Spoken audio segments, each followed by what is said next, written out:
Hello, everybody. Richard Dolan here for QuestCap. Thanks to them and all the work that they're doing, we are having a conversation about MedQuest, an initiative on the betterment of mankind. And with right now, a battle that continues to rage on about all things COVID-19, coronavirus, depending on what side of the border you're on. But with that being said, we're here for a real great, courageous conversation to get to the real deal. What's going on with all things COVID-19? The one and only Lawrence Steinman. Lawrence, good to see you, sir. Hi, good morning. Let me give you a little bit of my background so I can put my comments in context. I'm a professor at Stanford University. I've been on the faculty for 40 years. I chaired the Immunology department for 10 of those years. I see patients in pediatrics and neurology. Got a lot of experience on the entrepreneurial front with biotech. But I must say that over the past couple of months, and especially over the past month, all of my activities have been focused on what can we do in this COVID epidemic, pandemic, and there are some very important take-home messages for the public about this. I jokingly say it's a great time to be an immunologist because everybody in the general public must know a lot more about immunology than they would have a few weeks ago. And you know, that's you hit the nail on the head. Right now, people want to know. I mean, whether you're 8 years of age or 88 years of age, people want to know more about what is COVID, where did it come from, and where do we go from here. But let's just start actually at the beginning. It sounds to me, based on all the research, the reports, the scientists, the pathologists, the immunologists, they're all basically saying the same thing. We simply don't know where it came from. Does this still ring true for you, Lawrence? We're learning more and more about where it may have come from. It's most likely a zoonosis that jumped from an animal to a human. Many of our viruses jump to animals, and we're only part of a major chain. But it emerged as a new and very potent and rather easily transmittable virus. I have to also say that many of my statements are based on emerging information, and I'll do the best I can. I don't want to exaggerate anything or talk in a firm voice about things that the community is still on a very steep learning curve. Well, that gives rise to what I've come to learn as one of the distinct responses, if it were, to these times that we're in. The first is sort of the reaction. It's sort of like someone's sick, they've got an issue, oh my God, they're running a fever, and there's many more. So then a knee-jerk reaction. It sounds like what happens in society in the front line is people rush to contain it and try to control it and try to measure it and then project where things will go. Then there's the second stage of this response. So there's a reaction, which is often a knee-jerk reaction, but the response is where now there's greater and grander measures. We are noticing where we are at fault. We notice that there's gaps in the chain of both command and responsibility in the medical realm. What stage do you feel like we're in within that stage? Do you feel like we're at the beginning of it still, the middle, or do you think we're rounding out the end of it? I would say that we're at the middle of the beginning, not the end of the beginning, not the beginning of the beginning, the middle of the beginning. And I think that there's two issues. One is how much do we know, and what can we rely on? So I'll talk first about probably the most important issue, and this is a downstream issue.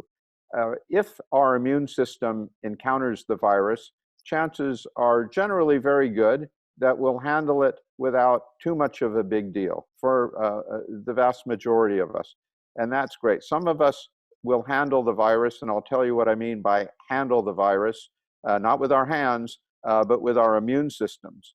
So generally, when we encounter a virus, our immune system notices that there's something foreign there, and we mount what's called an immune response. One of the hallmarks of the immune response is we make an antibody. And that's precious because for almost all viruses, there are some rare exceptions. Once you make antibody and all of the accompanying aspects of an immune response, you're protected, you're safe. You can go swimming in a pool full of poliovirus and you won't get polio in August. That used to be a scourge. You could, in the times of the bubonic plague, once you survived it, you could go around and you were fine. With smallpox, you might have a pockmarked face, but you could go attend other people with smallpox and you wouldn't get the devastating infection. And in fact, this leads to what will be the biggest breakthrough to put this particular pandemic to rest is when there is a vaccine. So Edward Jenner famously noticed that milk maidens who were milking cows had a mild illness called cowpox, but they never got smallpox, and they often had beautiful skin because they weren't pockmarked. And that led to the first vaccine, a vaccine coming from the word vaca, from cow, and we got the first smallpox vaccine from Edward Jenner. So finally, and there are many people attempting to do it, there will be a vaccine, and the vaccine will be highly protective. Before we get a vaccine, our own immune systems are going to do that lifting. I call it heavy lifting, but our own immune systems will give us natural immunity because we encountered it, and our immune systems exist to handle infections by making neutralizing antibody which kills the virus. There are some conditions on what I said. Some viruses mutate rapidly, and we need to make new vaccines each season. That's what happens with influenza. But generally, immunology vaccine is going to be the answer. The other part of this whole issue is, how do we know whether we have already encountered the virus and we've already made the antibody? And that's where accurate antibody testing is going to be really a transformative step in this whole campaign. One of the most important things will be, have I encountered it? Do I have antibody? And if so, I tell people, and I think to myself, then I can go around like Superman. Because I'm protected. I can go to work in the emergency room as an old man and not have to worry that I'll be one of the highly vulnerable people. I say that with a great deal of certainty. There are all sorts of nightmarish possibilities, but generally that's true for almost all viruses that humans have ever encountered. So that's the good news. In the meantime, without testing, we're sort of flying blind without instruments, because we don't know unless we're a definitive COVID diagnosis, and that having come from, we have all the hallmarks of the illness, and the DNA test, the PCR test, polymerase chain reaction, has indicated that, yes, we have active virus and we're shedding it. But it's the antibody test that will tell us whether or not we're immune. This could have very big consequences on society as these tests are available. There are some science fiction scenarios, which may not be far from the truth, that if you want to get a boarding pass and go on a commercial airliner to go somewhere for work or for pleasure, you won't get on unless you have documented antibodies from a reliable test. There are discussions in some societies that it will be the gating item for being allowed to go back to work. Imagine if you're a person who's been dutifully sheltering in place and not getting exposed, so you haven't made the antibody. Does that mean that you might have to wait until the vaccine is generally available?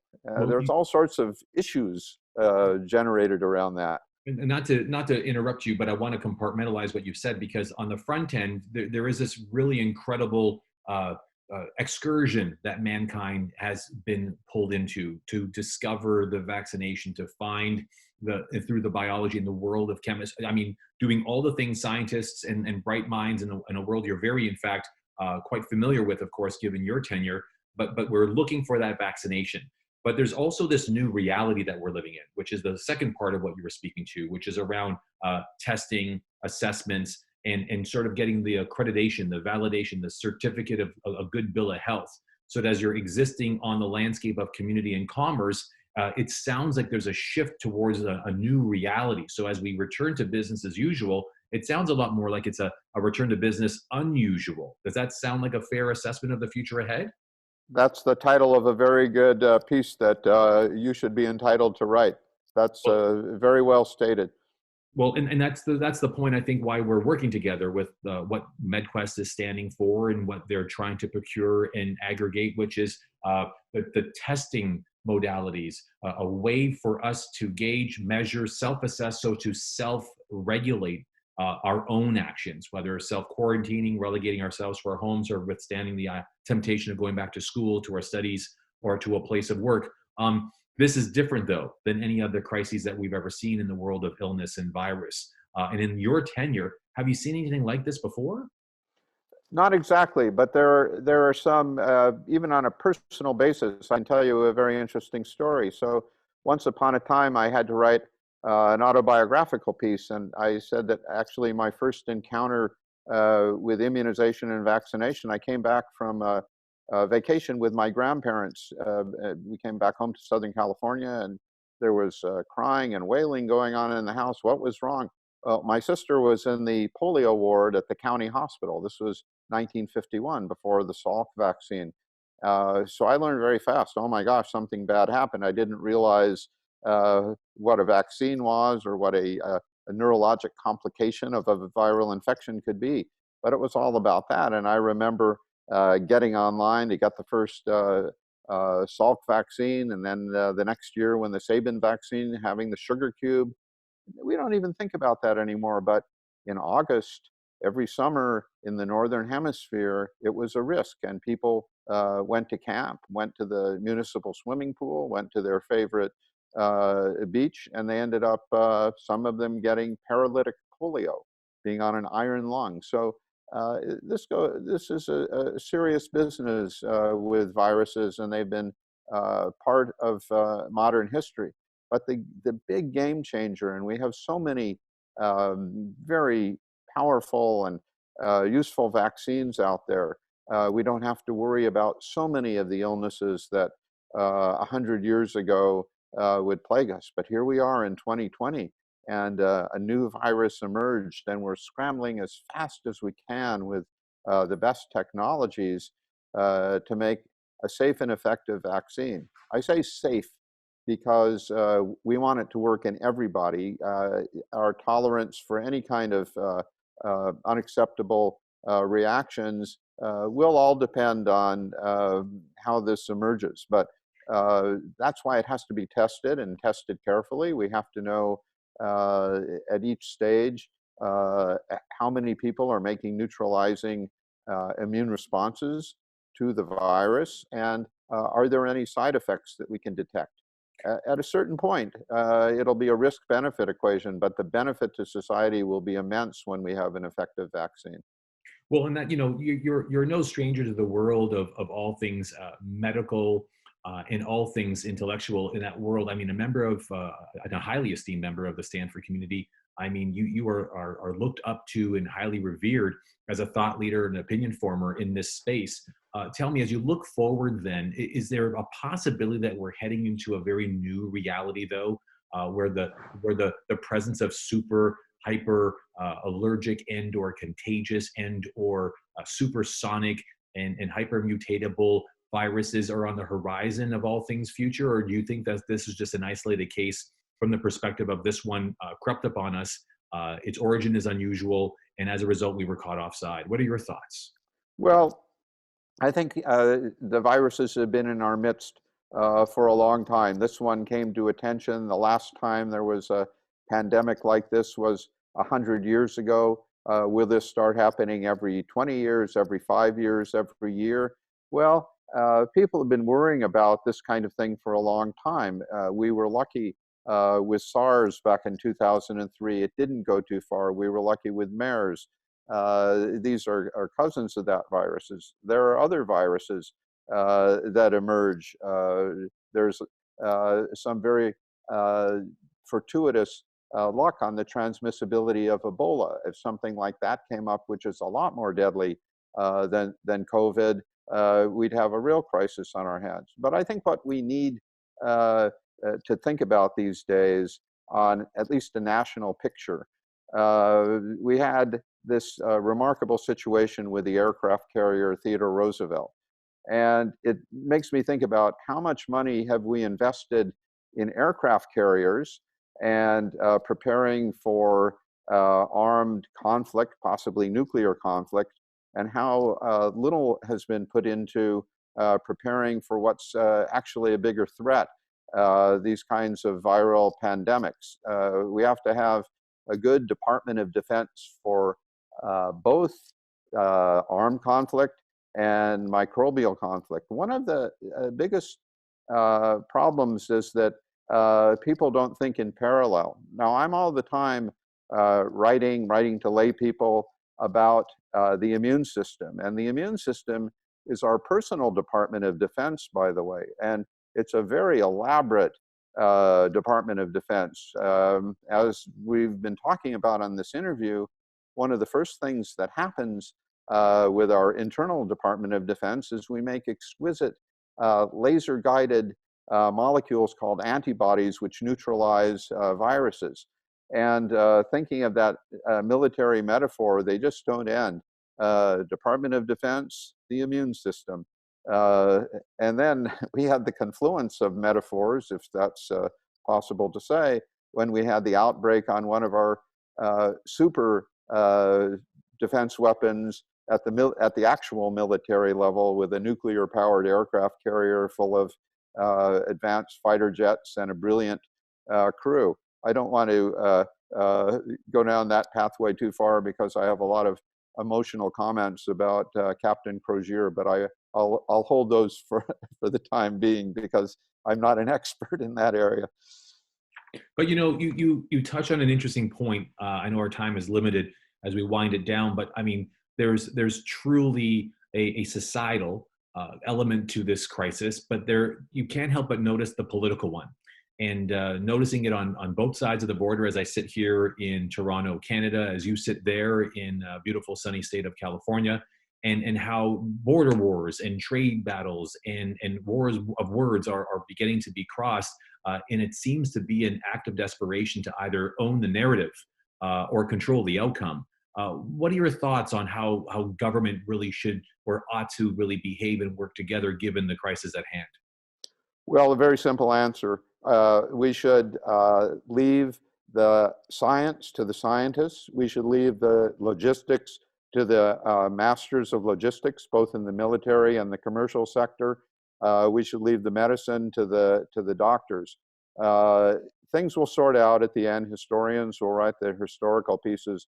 But thinking of how matters are going in terms of news cycles, we'll look back and all realize how foolish that was. But we must right now listen to scientists about the science of immunology and virology. Well, and that's a great segue to the way I like to wrap the conversation up as we're getting to the real deal of where we are and how we can get out of this. As I said earlier on, I know that there's the reaction and the response, but the next and greatest phase that we should be entering is really the restoration, the return to business, unusual, but at least getting back to school, getting back to work, getting back to some level or some grade and quality of normalcy. Within that world, I know that at MedQuest, there's been conversations about the importance of assessments and tests and self-regulation and the like. And it also, in fact, allows for there to be an easement on the efforts and the bandwidth that the frontline medical workers and responders have got, hospitals, the infrastructure and the like. What would you like to see emerge on the horizon, on the future horizon for the way we as a private enterprise and how maybe corporate America, corporate Earth could in fact begin to invest, can begin to contribute, can begin to donate, can begin to truly underwrite, sponsor, and just outright place the resources that are important to really championing the cure for the concerns around the crisis. What are your thoughts? Well, I think there needs to be stronger investment in science so that when the next one comes up, we're ready. A stronger investment in having a branch of defense called microbial defense, so that as we spend on aircraft carriers, we also spend on the ability to mobilize quickly for the next unknown virus. I think that's going to be important. I think that one of the economic messages driven home by this whole crisis is we have to think of corporations we have to think of their workers. We have to think of the largest corporations. We have to think of the smaller businesses. And I think that it's going to hopefully, in a sort of a Darwinian way, have a benefit, because we'll be thinking from different angles. It's okay to, for instance, support corporate America, but corporate America with no workforce, or one who's been laid off and is destitute, doesn't cut it either. So we have to think in a whole different way. But speaking as a scientist, more investment has to be made not only in our nuclear-powered aircraft carriers, but in our scientific infrastructure, so that we're ready the next time when something like this comes up. Well, Mr. Lawrence Steinman, it's such a pleasure to be speaking with you. I know we'll be talking more often and on a frequent basis, given the role that you're playing and the leadership that you're providing. But on behalf of everyone watching the video and are in fact subscribing to these interviews, we want to thank you very much for your leadership, for your lifelong commitment to doing great work, and your continued ambassadorship for really finding the light in our darkest of times. So thank you very much. My pleasure. We were joined here by Lawrence Steinman, a brilliant mind, a thought leader on all things that we've just discussed in the matter and the crisis at hand on COVID-19, the coronavirus, and our challenge ahead to return to normal. Thank you so much for watching. I'm Richard Dolan for MedQuest. Bye.